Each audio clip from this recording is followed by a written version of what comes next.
Oke,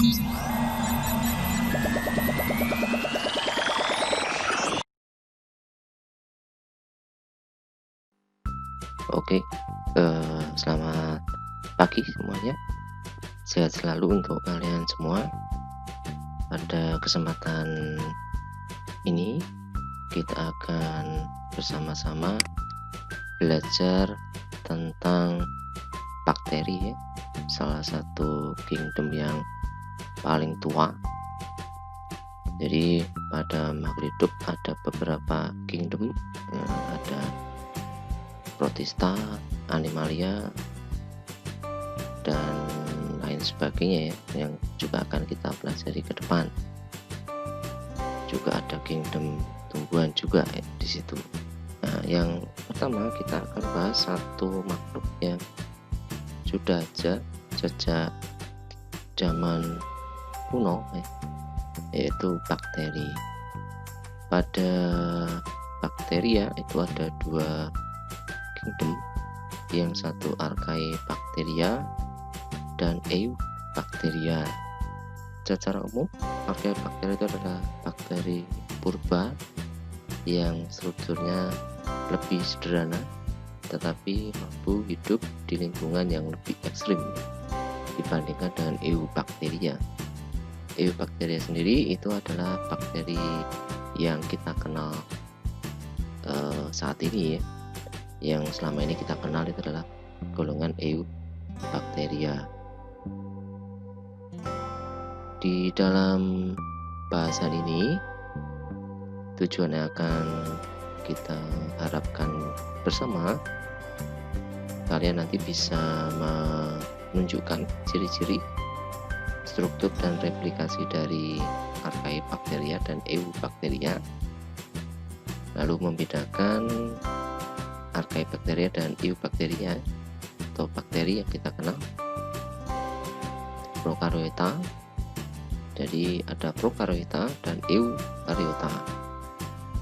Lalu kalian bisa memberikan contoh organisme baik dari yang dari Archaebacteria maupun Eubacteria. Lalu merangkum informasi tentang peran dalam kehidupan ya masing-masing Archaebacteria dan bakteri itu sendiri. Kita lihat di sini secara umum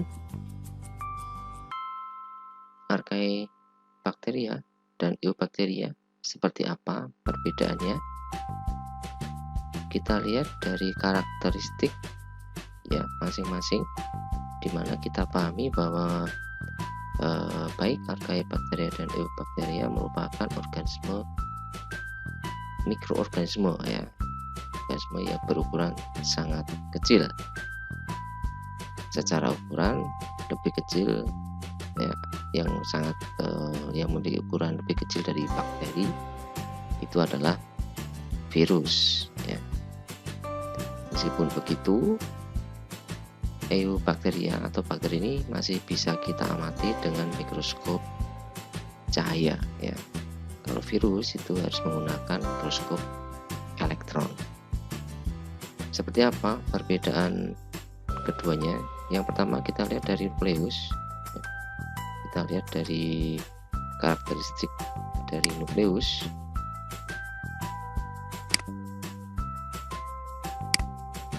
Ini ya, dari nukleus.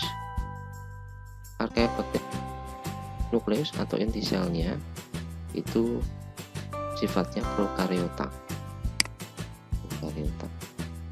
Sama dengan Eubacteria juga prokariota. Ya. Prokariota itu belum memiliki membran inti ya. Nanti kita lihat di bagian berikutnya seperti apa. Ada prokariota dan ada eukariota. Kemudian dari dinding sel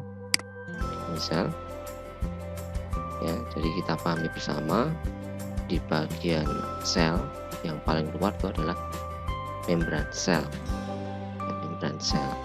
atau dinamakan juga dinding sel jika membrannya tebal ya. Kalau pada hewan itu kan membrannya tipis, maka dikatakan membran sel. Pada tumbuhan itu dikatakan dinding sel. Maka ada juga yang kesimpulan bakteri itu golongan dari sel tumbuhan ya.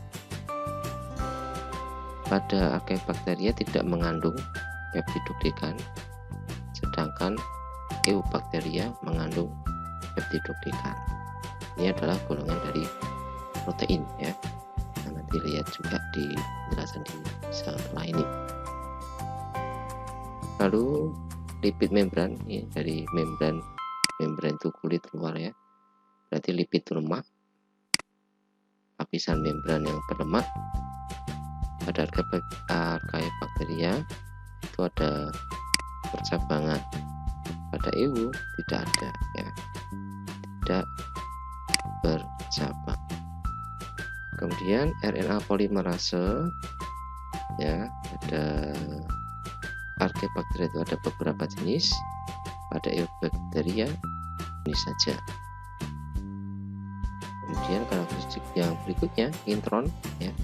Intron itu adalah bagian gen yang bukan untuk pengkodean, jadi bukan dipakai untuk replikasi atau pengkodean sel yang berfungsi untuk pembelahan diri atau penggandaan, yaitu bagian gen ya, bukan untuk penggandaan itu ada ya pada Archaebacteria, sedangkan Eubacteria itu tidak ada.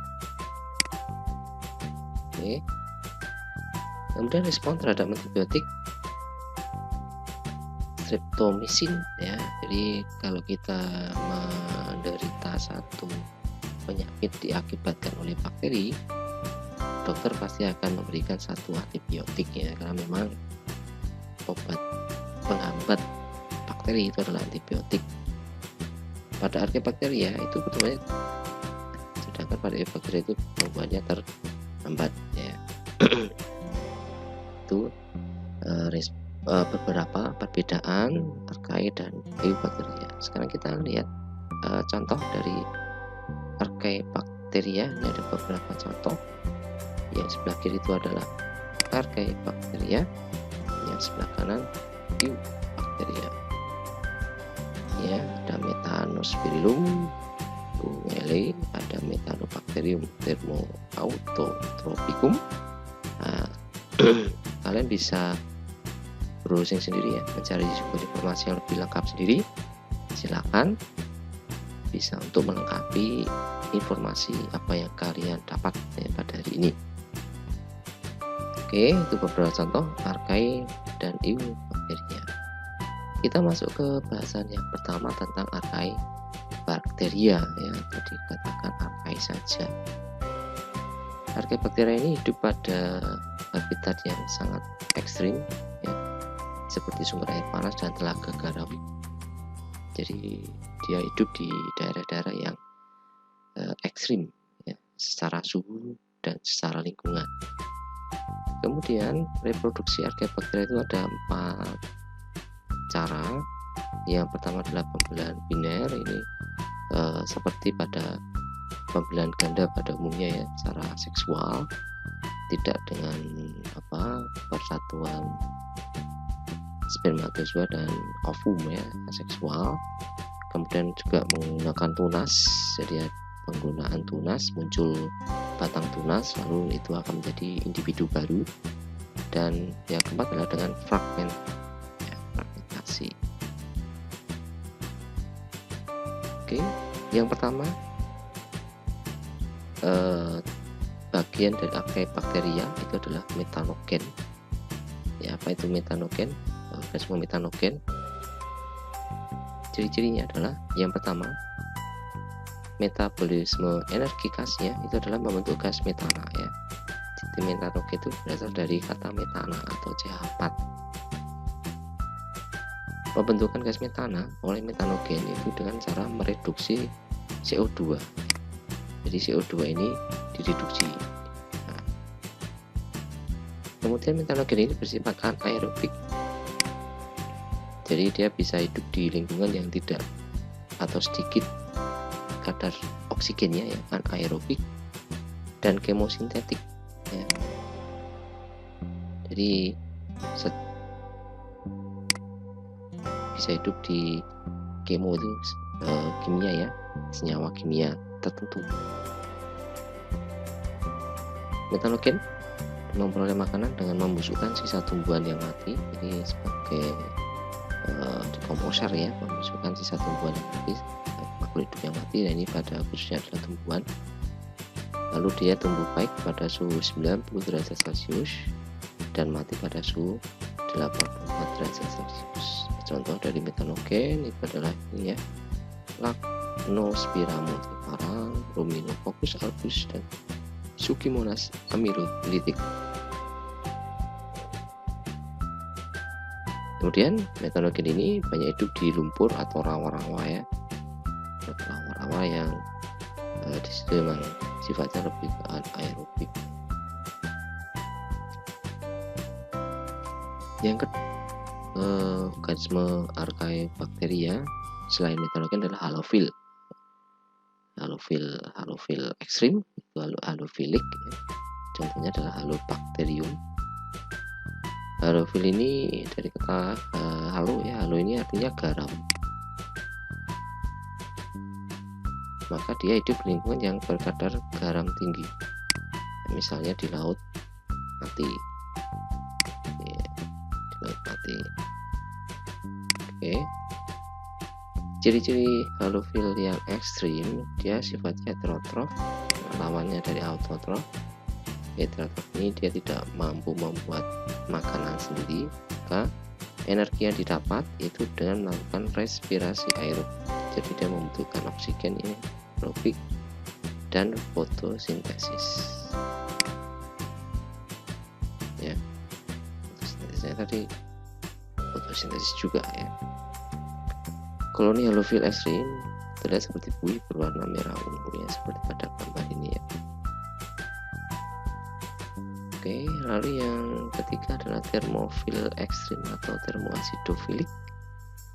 Ciri-ciri dari termofil ekstrim, dia hidup di tempat bersuhu tinggi, bersifat asam, hampir mirip dengan tadi ya halofil metanogen ini. Jadi memang Archaebacteria itu hidupnya di tempat-tempat yang sangat ekstrim. Hidupnya dengan mengoksidasi sulfat, maka sifatnya asam. Hidupnya ini ya, suhu 45 sampai 110, pH-nya 1 sampai 2 ya, maka bersifat asam, kurang dari 7. Contohnya sini di mata air sulfur di Yellowstone National Park ya, di Amerika, yang bakteri Sulfolubus archaea. Perannya seperti apa bagi kita ya dalam kehidupan manusia?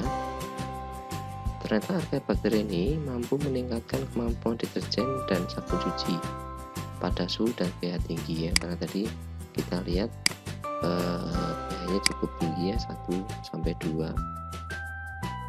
Nah, kemudian dia mampu mengubah pati menjadi dextrin ya, jenis karbohidrat ya, yang bermanfaat bagi manusia ini ya. Kemudian Archaebacteria juga digunakan untuk mengatasi pencemaran akibat tumbuhan minyak. Jadi sebagai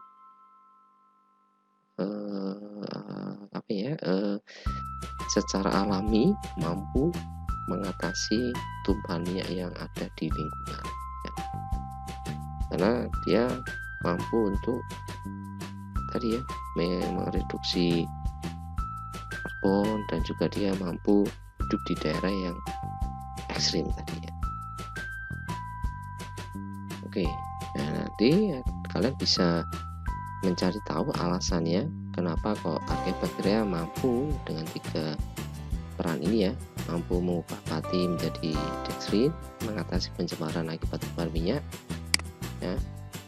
Cari tahu ya, dengan membaca atau literasi dengan sumber-sumber lain. Silakan dicari tahu, bisa kalian catat, tambahkan di note ya, di catatan kalian.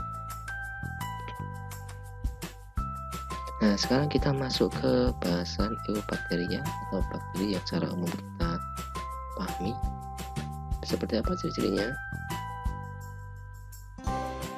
Bakteri memiliki dinding sel ya, yang tersusun oleh mukopolisakarida dan peptidoglikan ya. Maka di sini dinding selnya cukup tebal. Meskipun itu masih bisa ditembus oleh virus ya, yang bakteriofage gitu ya, virus yang menyerang bakteri. Kemudian sel bakteri dapat mensekresikan lendir ke permukaan dinding sel. Jadi sel bakteri mampu mensekresikan lendir ke permukaan dinding selnya ya. Ciri yang ketiga, membran sitoplasma itu meliputi 1% dari bobot kering sel dan tersusun atas fosfolipid dan protein ya, tersusun atas lemak dan protein itu pada membran sitoplasma ya, yang di dalam ini ya, ini sitoplasma ya, yang berada setelah dinding sel ya. Kemudian sitoplasma dikelilingi oleh membran sitoplasma. Jadi di bagian luar sitoplasma ini ada membran sitoplasma ya, lalu di situ ada dinding sel setelah membran sitoplasma ya, yang paling luar, membentuk endospora untuk melindungi diri dari panas dan gangguan alam ya. Jadi bakteri mampu membentuk endospora yang fungsinya untuk melindungi diri dari panas dan gangguan alam. Bakteri ada yang bisa bergerak ya. Kenapa? Karena memiliki alat gerak, yaitu flagella ini. Dia bisa bergerak karena punya alat gerak. Tetapi ada juga bakteri yang tidak bisa bergerak. Kenapa? Ya karena tidak punya alat gerak ya. Tidak ada flagella di dalam dirinya. Ada yang punya, ada yang tidak. Ini secara garis besar struktur dari sel bakteri ya. Jadi bakteri itu atas sel-sel ya, tingkatan sel ya, sel bakteri. Kita lihat di sini yang berupa benang-benang adalah DNA. Tadi di awal dikatakan bahwa dia termasuk prokariota. Artinya apa? Nukleusnya tidak ada membran inti.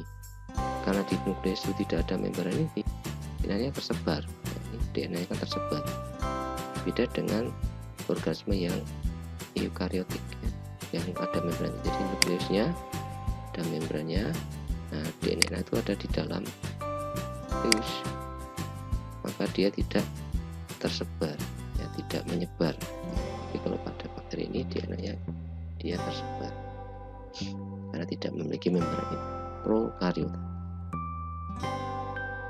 Lalu yang titik-titik ini adalah ribosom ya. Lalu di sini ada plasmid, ada kapsul yang bagian luar ini membran plasma tadi ya. Di dalamnya ada sitoplasma, ini membran sitoplasma. Lalu ada lapisan peptidoglikan dan membran luar yang membentuk dinding sel. Lalu di sini adalah flagel dan villi. Apa bedanya flagel? Secara umum mereka sama-sama merupakan alat gerak. Jika villi ini ya secara ukuran, kalau kita lihat secara kasar secara langsung, secara ukuran villi lebih pendek ya, dibandingkan flagel. Itu villi. Oke. Nah, ini cara reproduksi dari bakteri secara aseksual ya, tidak ada persatuan gamet jantan dan betina ya, aseksual. Kalau ada bergabungnya namanya seksual, tapi di sini ada aseksual, tidak ada bergabung gamet jantan betina. Maka dengan pembelahan sel, pembelahan biner, satu menjadi dua biner ya. Untuk pembelahan biner atau pembelahan sel itu diawali dari pembelahan DNA. Kita lihat di sini. Jadi DNA itu mulai membelah ya. Ada titik pelekatan ke membran sel di sini. Ini membran selnya, DNA menuju ke titik pelekatan membran sel. Lalu ada pembelahan dari DNA yang satu menjadi dua Lalu pelan-pelan membran selnya akan mengalami pembelahan ya. Ini pelan-pelan mengalami pembelahan dan akhirnya menjadi 2 bakteri, sel bakteri. Ya. Lalu cara yang kedua, sama-sama pembelahan ya. Terbentuk jembatan reproduksi. Ini adalah DNA. Ini DNA.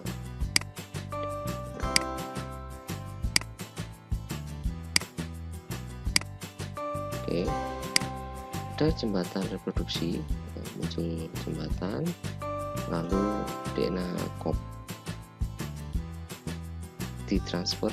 Jadi ada DNA dari satu bakteri ditransfer ya melalui jembatan reproduksi itu menuju ke DNA yang satunya. Lalu jembatan itu terputus. Di sini bakteri resipien penerima ya, resipien itu penerima memiliki DNA dari donor ya, dari bakteri satu. Lalu muncul satu bakteri baru. Oke.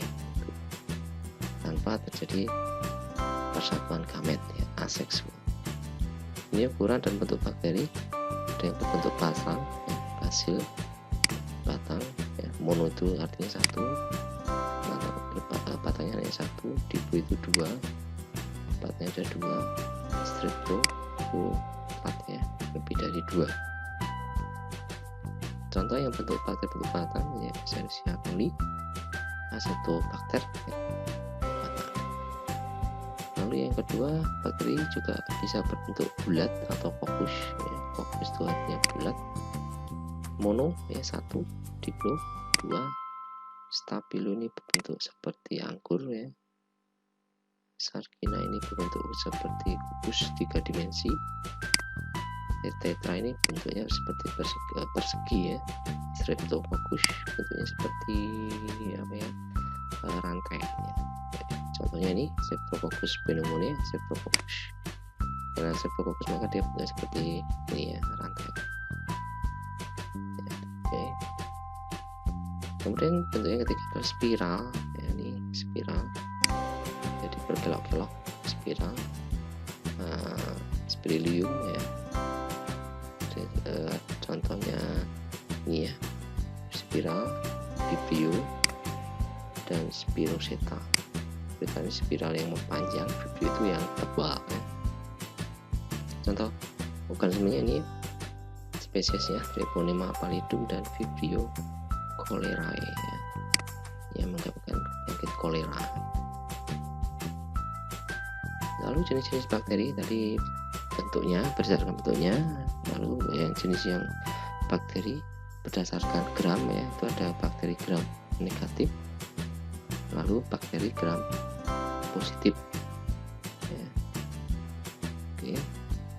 Penamaan bakteri gram ini berdasarkan pada percobaan yang dilakukan ya, pewarnaan ya, yang pada saat penggunaan pewarna bakteri ya. Oke, selanjutnya berdasarkan letak bakteri ya, letak flagella ya, mohon maaf, ada 4 macam bakteri berdasarkan letak flagellanya. Satu monotrik, jadi ada satu flagella yang terletak di salah satu ujung dari bakteri. Lalu lopotrik, itu ada beberapa flagella di salah satu ujung ya.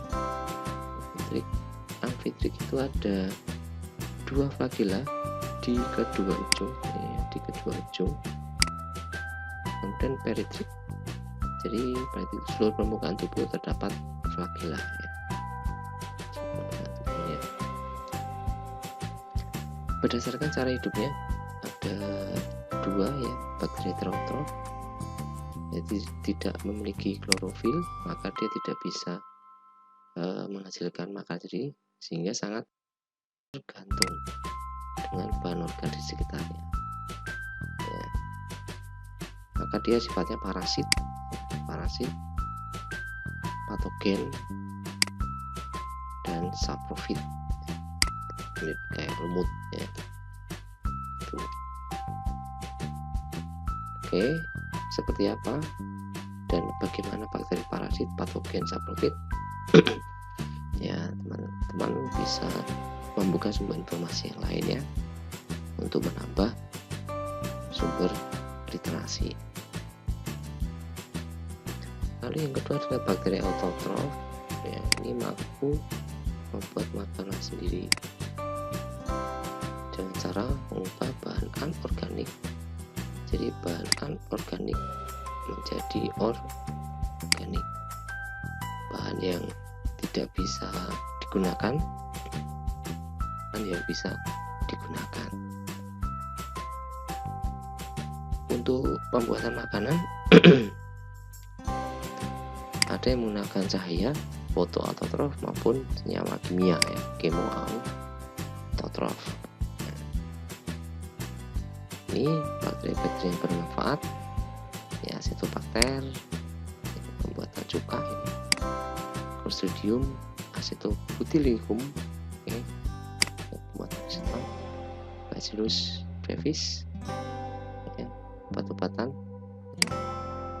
lalu Lactobacillus casei ya, pembuatan keju dan lain sebagainya. Nanti kalian bisa membaca di sumber informasi yang lain bakteri apa saja yang bermanfaat ya. Selain itu juga ada bakteri yang menyebabkan sakit ya, penyakit. Contohnya adalah TBC, itu disebabkan oleh bakteri Mycobacterium tuberculosis ya, menyerang organ paru-paru, menimbulkan flek ya. Ini flek ya, TBC. Lalu penyakit Patek atau Frambusia diakibatkan oleh bakteri Treponema partheniae ini ya, penyakit kulit. Lalu pes ini yang cukup berbahaya disebabkan oleh Yersinia pestis, bakteri Yersinia pestis. Jadi beberapa penyakit di dalam tubuh kita bisa saja oleh karena bakteri ya. Oke, demikian penjelasan tentang bakteri secara umum. Untuk hal yang sekiranya kalian ingin dalami, bisa mencari di sumber informasi lain.